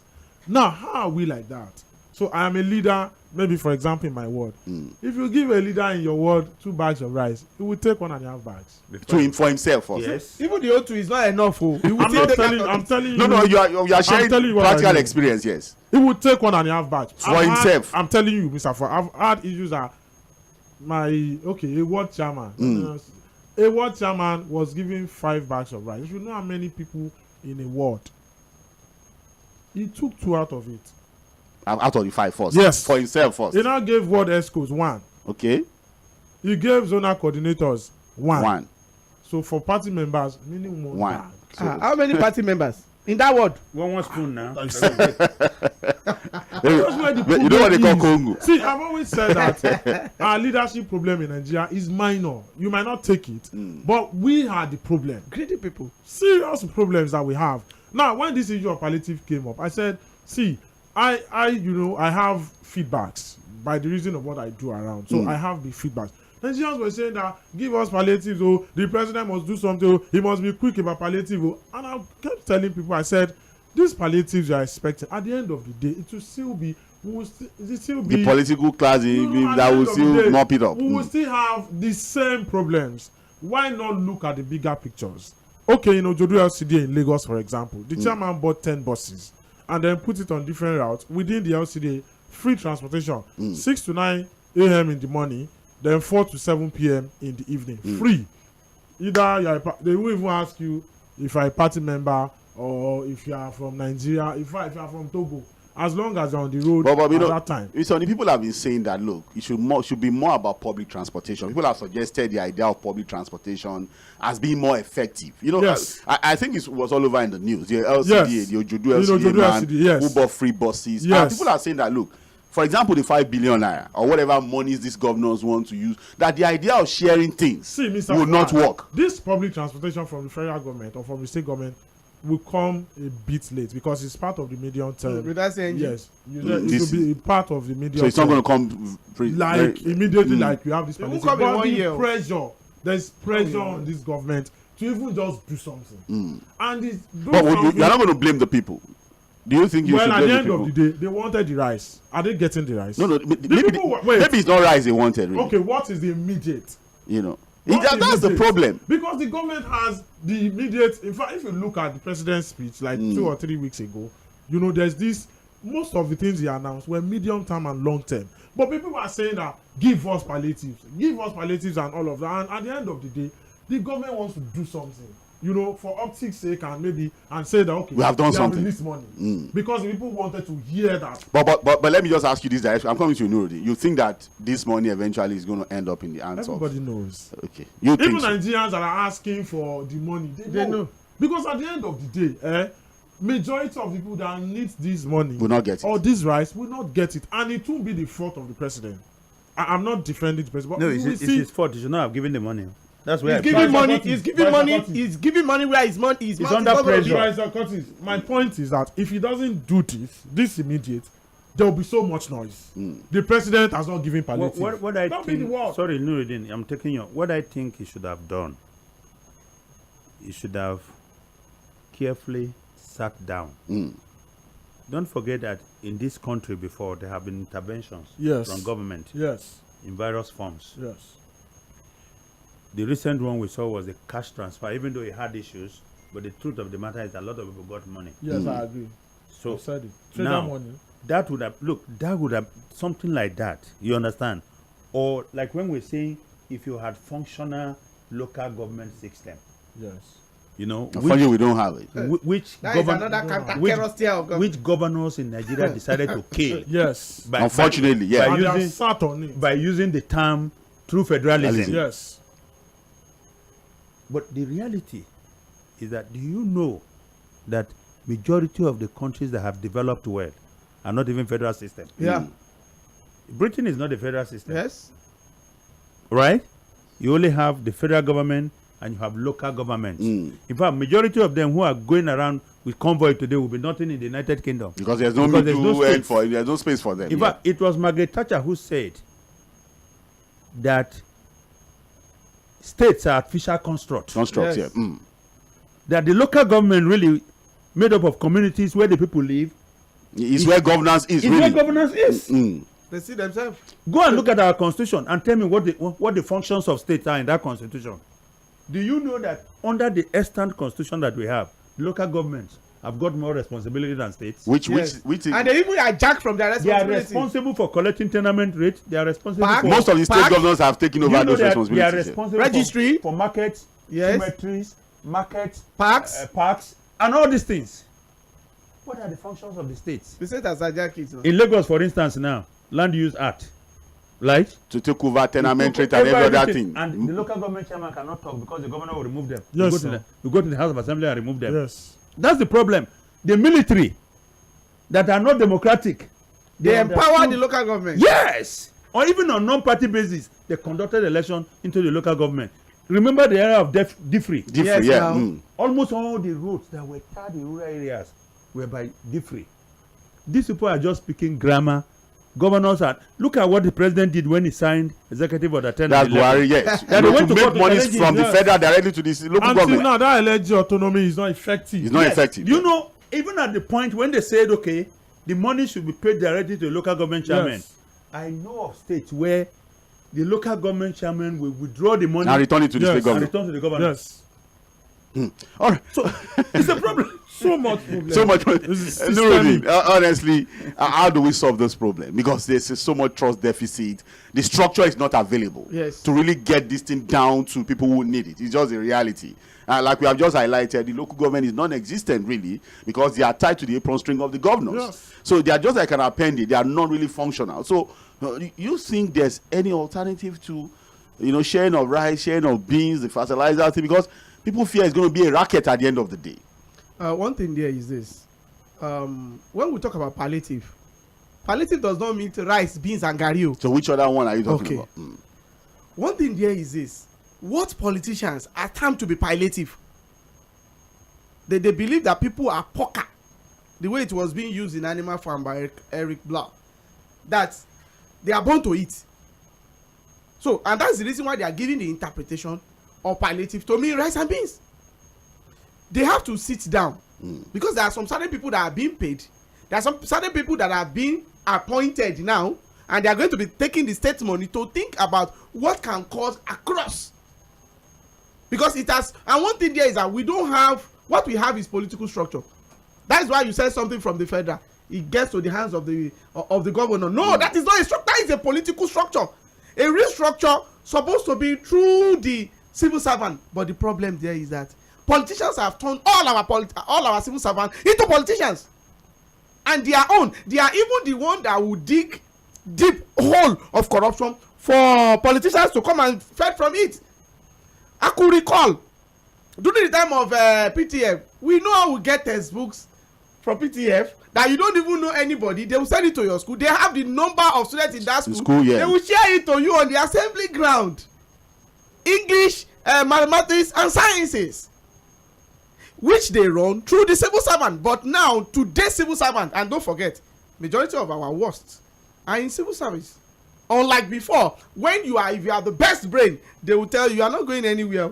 You are going here. So one of the things that President Bola Ahmed Tinubu needs to do and I noticed one thing. What he normally do with the actions he has taken, he may have some very good mind with some certain actions, but he does the action before thinking about the solution. I'm telling you, he himself he knows that 50, but if on the street when they say support the law, he knows that out the law. Yeah, I know he actually questioned because this is the governor during the COVID-19 that cannot even, that was given palliative. We don't know until some certain criminals, breaking warehouses, some certain criminals and thieves, because they are also thieves too. So are now breaking into all those places. Warehouses. We don't know that there are some certain people. Do you know? We know in Lagos where a particular person use the palliative, want to use it for birthday. So what is yes now that have been rebranded? We have the pictures, we have the evidence. But the thing there is this. I think President Bola Ahmed Tinubu, because they are going to be calling his name, they won't be calling the name of all these governors. Yes. What he needs to do first is this: what are the things that are going to call across? And one of the things, we know vehicle will not come very fast. Yeah. Do you know that there are CNG buses 2 in Lagos now?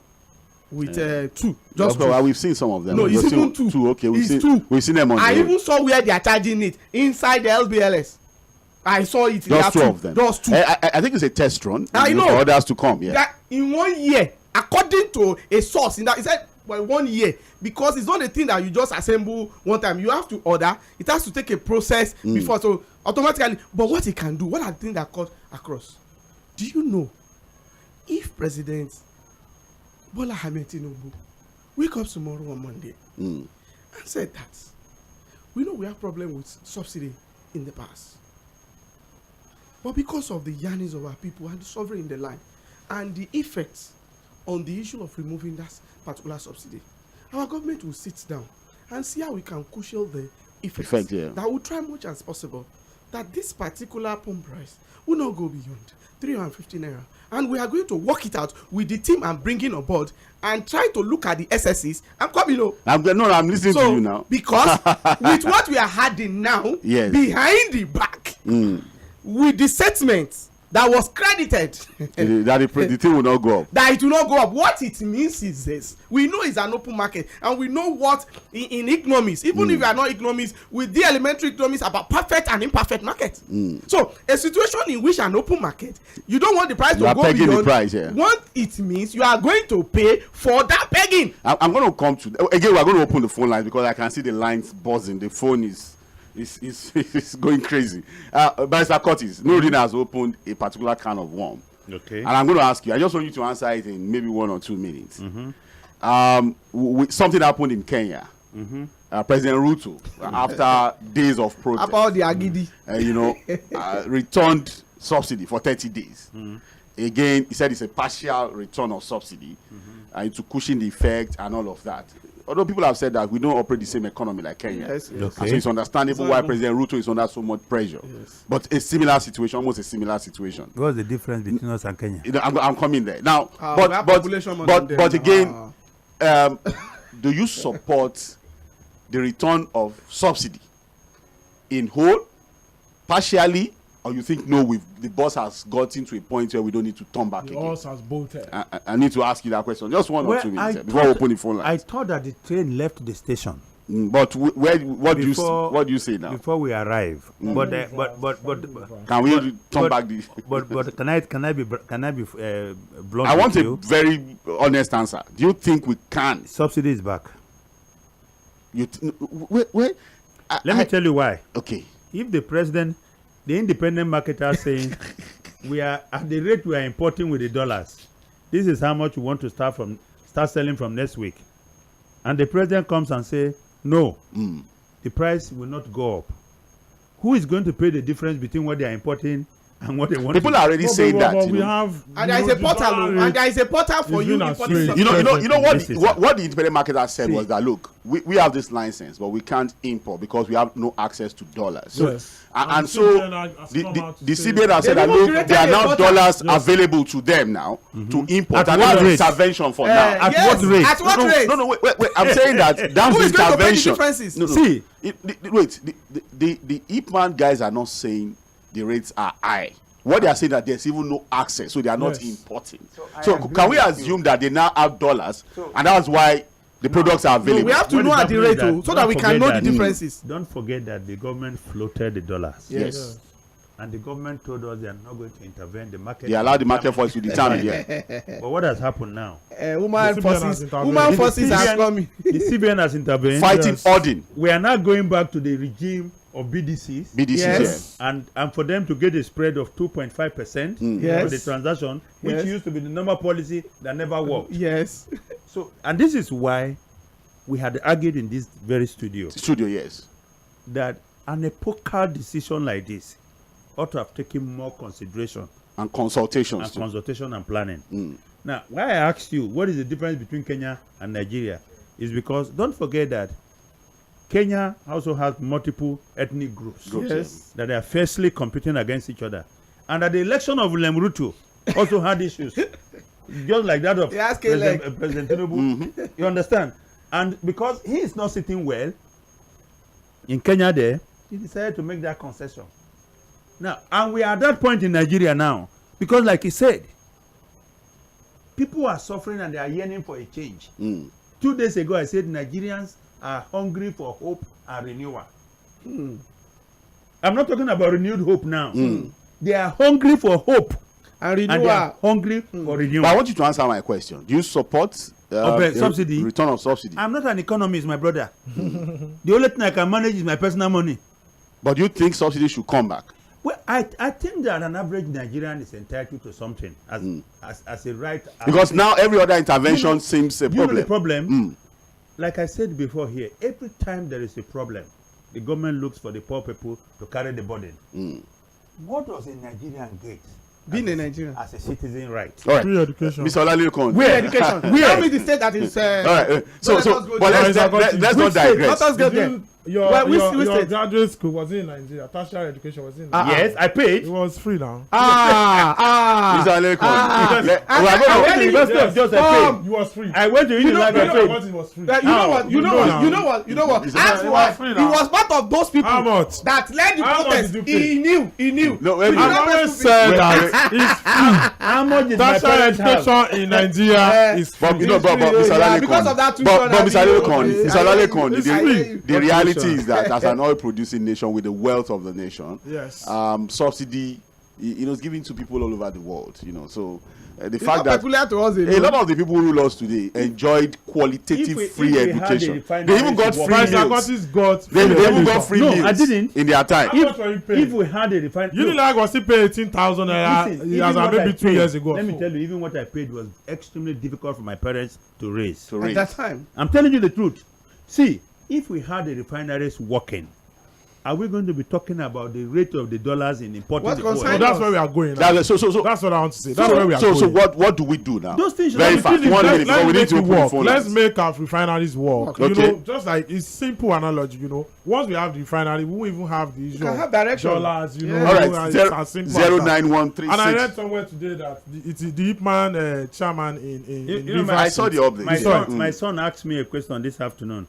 Why the South African rand is very strong and our money is weak. Keeps. And I said to him, first and foremost, you can't find the rand outside of South Africa. Yes. In fact, the last thing they do when you are leaving South Africa, they encourage you to change the rand into dollars Yes. Now. and take it away. And the second thing is that their economy is strong.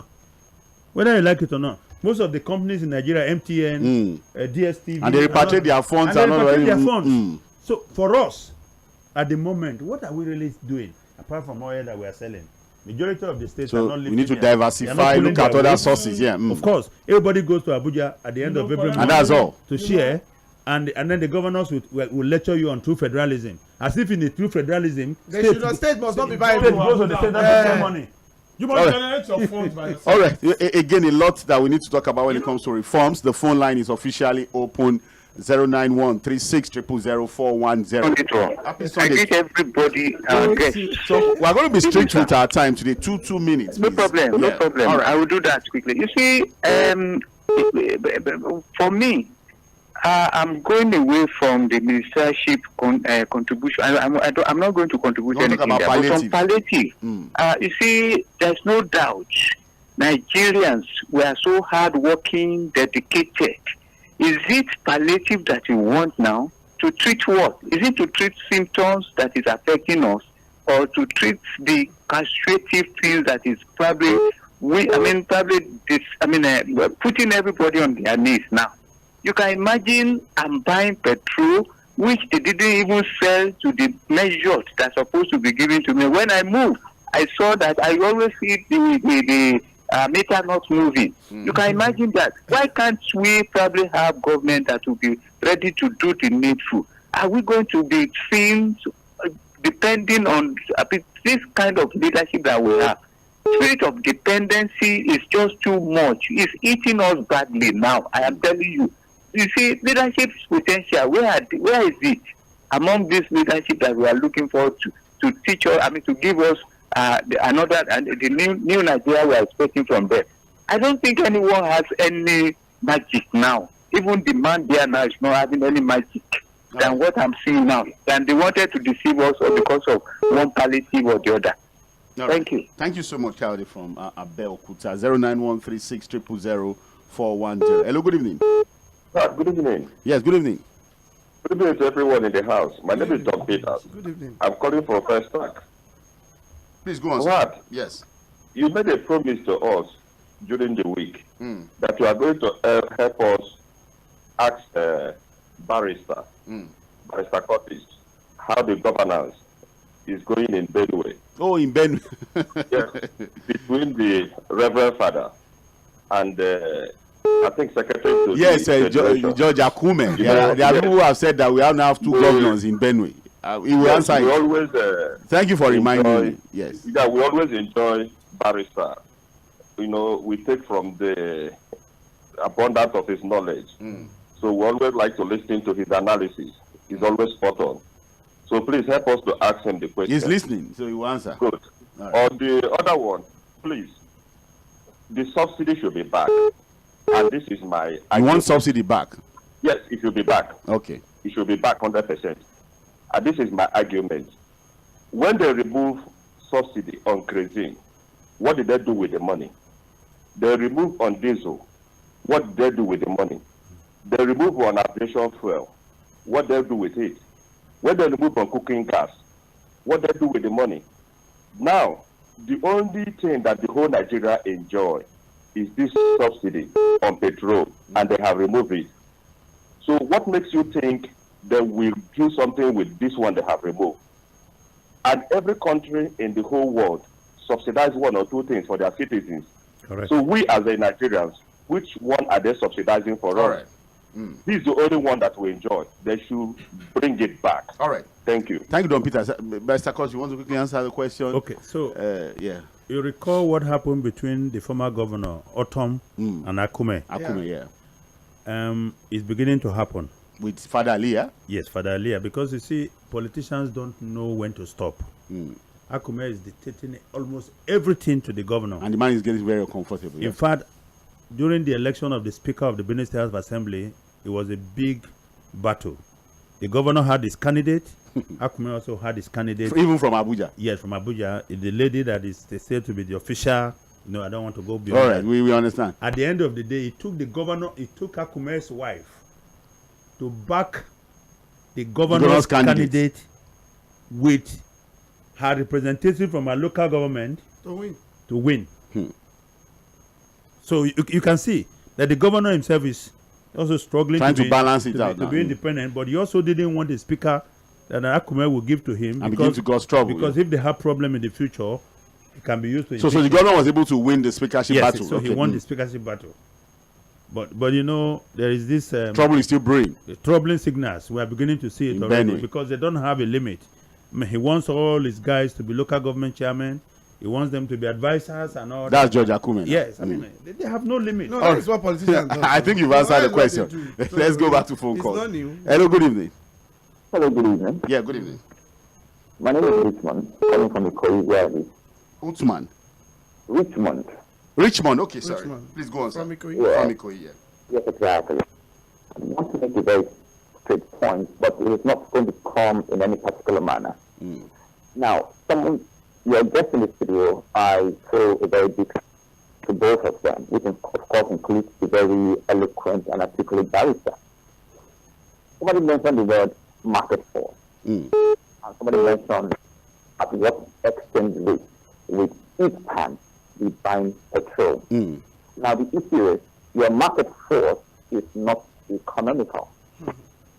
It's not economic. It's not an economic force. Unfortunately, and very satanically, your market force is political. And why it's political?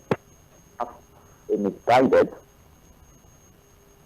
economic policy emanating from government. So that is why, normally, which is supposed to be the case, your market force is not dictating the purchase of petrol by EPAC. All right. I think we need to get that right. Okay. All right. Because of that is the approach coming from the federal government come up with the issue of palliatives. I mean, let's face it. All the right. best palliative a country can get is stressing your legal tenets and not come up with ill-informed economic policies that would neglect the economy. All right. Thank you, Richmond. All right. God bless you. Thank you so much, Richmond. Let's take this call now, and then we'll go to taking messages from our Facebook platform. Hello, good evening. Hello, how you doing? Yeah, I'm good. Yeah. Action. How you doing? I think you should have mentioned my name. How you doing? I'm able to speak very well now. Please go on. Actually, you know what I'm saying. That. I know. I'm able to talk very well now. Oh. You know what? Concerning the palliative, I guess everybody by Curtis and the other Mr. Oni Olalekan, yeah. Mr. Ani, I agree with that. Concerning the palliative thing, you know, I work, Action knows where I work. When the palliative was, in fact, it's even annoying. It was not given to the politician. And they'll tell you it was given to the people. It was given to the politician. And not just any politician. If I floor member, you're on your own. The big boys. Yes. It must belong to the inner caucus, not just any floor member. So even, I remember the days of the coronavirus when they got to where I work, Action knows the state. I don't feel that mentioned my name on TV already. You know, it was just, that was strictly given to the leaders, little leaders. No, some were given to the CDC members and so on. It's just, I want to commend the chairman of Ojodu. Okay. That will give a book to anybody. That one will affect everybody benefits from. So far, you are not a python, a lion. So far, you are a human being. You benefit from that. All right. I think that one will make sense. Thank you very much. All right. Thank you so much. Let's just quickly take some of the messages on our Facebook platform. Mainland FM 98.3. We have this message from Ben Steven, who is saying, I'm no supporter of this government. However, I'm curious that Dele Alake is sent to Solid Minerals. I feel his competency should be in information. Wike will fizzle away in FCT. I don't know about fizzling away, but we'll see how that goes. We have Benson Richie, who is saying, good evening, my good people. Well done. Then Dixon Felix saying, during the ministerial screening, Alake was asked question about the media. He told us that he was going to further regulate the social media. What is he now doing in the Ministry of Solid Minerals? He's regulating it. Tinubu holding on to the Ministry of Petroleum is the real essence of a Milokon. Gets men chopped, Buhari's men. Okay, well, Tinubu's men must. Okay. That is why $3 billion has been legally procured to be given to cronies to import fuel. Well, I don't think so. Well, the NBC explained that that was to intervene, you know, because of scarcity of the dollars. Even the man who commissioned the largest refinery in Africa is now a major fuel importer. Whoever expects good performance from this set of people can well believe in the possibility of sunrise from the west. Good evening to the gentleman in the studio. I'm Dixon with from Ikeja. I think people have been asking questions. What happened to Dangote Refinery? It's in the pipeline. It's in pipeline. If you know what they call all right. We'll wait to see, because I also asked, I've asked some industry experts if indeed Dangote has an import license. I say yes. He has a license to import fuel into the country. I'm wondering if you had to produce something. Why do you have to get a license to import? He's the biggest producer of cement, but he also imports cement and they bag some of them at the port. All right. So again, a lot of questions as to what's going on in the country. But strategy. We have Dio Dada who is saying, good evening, crew. Mr. Adegbenro, I said my mind. As for the ministerial list and portfolio, like Adebantu sang his song, Loyalty, Nakash and Carry, Objection and Mortuary. Everybody get agenda with, too much Adebantu song vibes there. Thank you so much, Dada. We have Jide Ismail who is saying, good evening, sir. My name is Babatunde Ismail. I want to help I want you to help me tell Mr. President to make my former governor of Lagos State, Mr. Ambode, to be Minister of Roads. Is that Minister of Works, I assume, is what you to say. In fact, I'll be very happy. I don't know whatever happened to Ambode. If it is how they normally nominate people. Mr. Oni, there were speculations that somebody was going to make it. But I think you said that he wasn't going to make it. I think you had told me that nothing would happen as far as Ambode is concerned. Tell the man that that also said he's going to be part of it. Tell the man that the train left the station before he arrived. Before Ambode got it. Ambode making the list. He told us here that Ambode would not make the list. We have Temple the Prince. We're saying, good evening, Mr. Fuhad and other political analysts in the house. Good job people are doing. Almighty God will bless you all. Amen. Please, Mr. Fuhad, why is it difficult for PDP to suspend Mr. Wike from the party? I think the case in court is still... Wike got an injunction restraining the party from expelling him. So it's still there. And nobody has vacated that court order, So, or is it because he has invested financially and also planted his cronies? It's just obvious now that Mr. Wike is an APC member. No. Concerning... I think they need to understand. Yes. The order of court said Wike cannot be expelled without the party complying with extant lay down rules and giving him fair hearing. Yes, and so the party is working on these ruls gradually, and I think very soon we'll and he has not attended the next meeting. So they may eventually. Now the problem is that they cannot get the PDP in his word to expel him, which because he has to start from that level. So they have to do it the other way. Okay, that's what is going on. So we may see the PDP expelling him definitely, or he will leave the party even before he's expelled. Okay, all right. Because he has received injection from Ganduje. All right. Concerning palliative from federal government to state, to me, another big cash out for governors and politicians. Temple from Arepo. Then we have Kayode saying, Kayode Olona, they saying the palliative the government are choosing to use to cover their ineptitudeness, indecisiveness, to move in the direction of the last longer term of measure to put Nigeria back in a steady state is seen by me to deceive Nigerians and as well to impoverish their so-called vulnerable people the more. If not, why could they have stopped their own why couldn't have they stopped their own salaries for up to 2 years from, again, this I'm struggling to get this message together. All right, my mind, Saheed, 90% of the 5 billion palliative will remain in the hands of those governors, just like those noodles that they kept inside their garages and stores during COVID-19.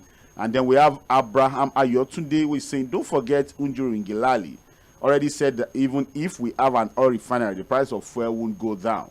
Funny people everywhere. I think that's just a very... Let's have it first. That's a very infantile, we will know ridiculous statement to make. But again, we'll move. 09136000410. Hello, good evening. Hello, good evening. Hello? Yeah, good evening. Good evening. My name is Austin. I'm calling from Ojo. Okay, Austin, please go on. Yeah, sorry, I want to answer. Is a question. Please go on. Why can't the government, why can't they also tell themselves, okay, let's give palliative and let's cut down our own money? That is one. Then two is that for palliative to work in Lagos State, let them reduce the amount that the Agbero is taking from this door. Because why? Whenever they take this door, so the just people will also charge you high based on the money that they are going to pay on the road. So there should be a center whereby they will pay it at 12. Not that they will empty bus stop. In fact, empty bus stop in Lagos State now it's not becoming where Agbero will collect fare. It be because Tinubu is the president towards. All right. That's my question. All right. Thank you very much. Again, I think he talked about the fact that, cutting out the cost of governance, the Agbero issue in Lagos. People have said that, look, maybe one of the easiest ways to give palliative to people in Lagos is to remove Agbero. And cost of public transportation will go down. Yes. Do we only have Agbero just in Lagos? Well, they are more terrible in some states. I think people said even in Edo State, Agbero is there. What's that of Lagos? What's Agbero in Lagos? Agbero in Lagos is that child's play. But one thing there is that I travel to the east. So okay, can we agree that in every state that there's Agbero, we should remove them? No. That's one thing we need to look at. No, we need to look at one thing. NURTW It's a registered union. is a registered union. And So- they are in all I'm coming. states. I'm coming. Can they remain in their I'm parks and coming. garages I'm instead of on the coming. road? Then another thing again is that so far they are collecting money from their members, but the only problem there is that politicians use them as a tool and make them to have opportunity of enforcing people. Because if I'm driving commercial bus, I'm not your member, you can't collect money from me. That is how it's supposed to be. But government, politicians are looking for ways. Then another thing again, like the one in Lagos, it go beyond the, you know, there is no RTW in Lagos. They are under Parks and parks managed, and that one is being owned by government. No, see, my point is By this. government. People will So say that is the Agbero thing. in Lagos. Mr. Fuhad, if you go to Onitsha today, you can quote me anywhere. As you are dropping the bus, if you have a load, Agbero will challenge you. That's not in Lagos. They are paying for Sorry, tickets. is Agbero a Yoruba word or Hausa or Igbo I word? think it has now become the adaptive words No, the meaning of Agbero is not even tout. Mm. The meaning of Agbero is not even No, tout. they're supposed to be No, let's just say Agbero. But my point we is understand that what Agbero Agbero is. is just not. It's not just in Lagos. It's everywhere. It's everywhere. I think there's Everywhere. there's And they a are even more difference. notorious in some places than Lagos. But some certain governors have legitimized them in some states. See, what is legitimation? Collect money. You are collecting money. Either you are legitimized Somebody or that you are a government illegitimate. is collecting money through them and it's also allowing them to All right, collect guys, money I'll from cut it. people too. That is in two things. I think there's a difference between garage operators who harass people for money and then the And hoodlums. and the large number of hoodlums and unemployed young people who are just moving around from street Yes. to Yes. street. harassing people. Yes. We also have that too. Yes. Yeah. And of course, they are victims of the economic situation. Nobody wants to do what they are doing if they can find jobs. I also do understand that some of them, because they're used to that easy money, So even if you give them even a if you give them they job won't today, take it. They won't prefer. want to take it. All right. All right. Let's quickly take this message on Facebook, and then we'll take maybe 2 calls before we call it a day on the show. We have this message from our Facebook platform. Shehu Johnson, we saying, Oga Fuhad, the palliatives as usual. We'll go to the cronies as usual. We keep doing the same thing and expect a different result. Why give people money or food when you can put the money in the different infrastructure in the short run to reduce the level of suffering of the people? Until we are ready to diversify our economy, since it's at an abomination to refine crude, then we will not grow in Nigeria. We should look for how to grow our GDP through production, export, mining of mineral resources, Yes, attracting FDI, yes. fighting security and corruption. Nigeria Yes. will grow. Let's Yes. take 2 more phone calls and then we'll call it a day on the show. Hello, good evening. Hello, good evening. Hello, good evening. Yeah, good evening. Yeah, my name is Abubakar. Abubakar, it's been a while. Yeah. Did you travel? Abubakar went for ministerial screening. All right, please go on. Thank you, sir. Yes. Yeah. Okay. First of all, Mr. Good evening to your guest. Good evening. Yeah, issue of this subsidy. Subsidy. Yeah. For me, the subsidy, I don't support subsidy coming back. Okay. And at the same time, I didn't support this rising cost of petroleum. So what do we do? So what the president has done, by trying to get that $3 billion in advance in order to make sure that we have more forex at our disposal, and so that the NNPC will not be competing with the market has been trying to source for dollars. So if this money can be a mark for the purpose of importing crude, which is going to address, you can see how the dollars has actually dropped. Because the problem we have with the $33, which is actually making this petroleum price rise, is we have more speculators in the system. But if we can have more dollars coming in, more foreign currency coming in for us, I think that will actually take care of that. And we know that we have the problem in our crude supply to the national and international market. We cannot meet up to our 1.7 million barrels that was given by OPEC. We are struggling between $1.1 million, $1.1 million barrels of crude oil. That's actually, and that is our only source of income. You can see your barrister there was asking why was rand more stronger than the dollars? The South African use their trading on gold. Gold. The international market is a stable price. Yes. That is what I really appreciate. Yes. And you're talking about crude oil that is not stable. We don't dictate the price. We don't even dictate what we supply. All right, if our refinery can come up by December, as been before December, because we cannot rely on Dangote. All right. I think we'll actually take care of this. All right. You very much. Thanks so much, Abubakar. We'll take the last call, and it's just 1 minute. Hello, good evening. Hello, good evening. Okay, I think we lost the caller. Abubakar will be the last call for the evening. Let me just quickly take this message from our Facebook platform. Dio that I say, evening crew. In civilized countries, leaders think before they act. But reverse is what happens here. The palliatives is a lazy approach of government to solve the economic hardship they put Nigerians into. All right. We have Taiwo Adebayo who is saying, good evening, everyone there. Please, why can't this government use billions that the federal government wants to give to the state to start modular refineries while the repair is going on with the old refinery? Well, modular refinery costs more than like that. and doesn't happen. It doesn't even happen in 1 month. In 1 month, it's something. All right, Barrister Curtis, 1 minute. Your final take on the show this evening. You know, there is an agency in the United States government. I think it's in the executive branch that reviews every policy, new policy that government want to introduce.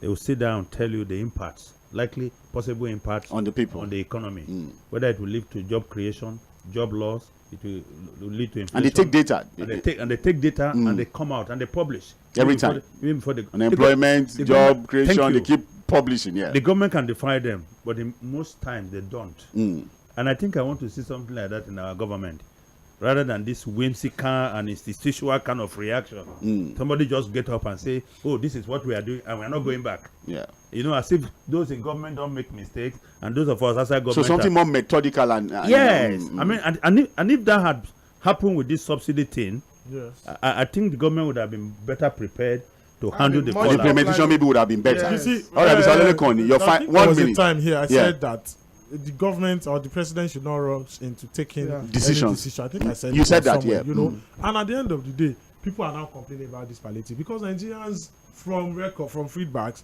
they want this palliative now.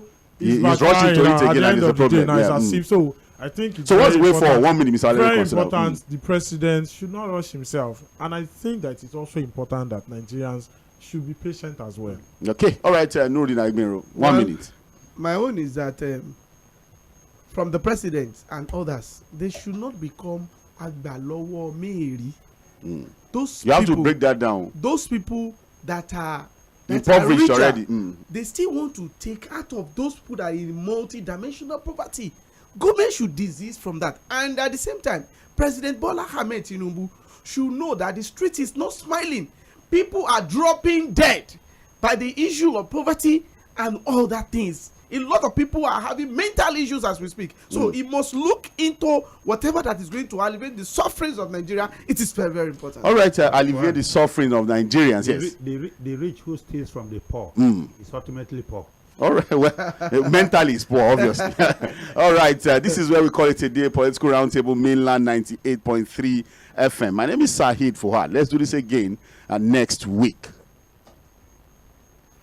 Mainland 98.3 FM, the sound of Lagos.